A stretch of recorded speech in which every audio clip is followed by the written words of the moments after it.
Какво не знаеш за оценката на имота в различните банки? Цената, която ще платиш за избрания имот и оценката на банката са две напълно различни неща. Цената включва всичко. Имота, обзавеждането, потенциала на мястото и дори емоциите на собственика.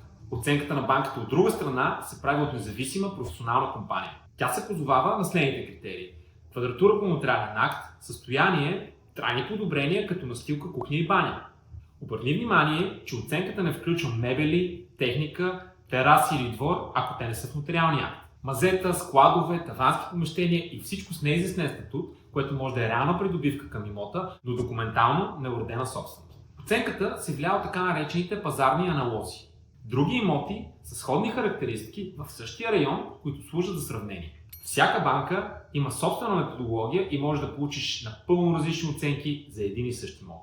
Малко хора знаят, че някои банки имат вътрешни отдели, които ревизират оценката и могат да намалят до 20%. Това може да ти провали сделката и трябва да се вземе предвид от самото начало. Ако се нуждаеш от максимално финансиране, непременно се свържи с нас, за да ти помогнем.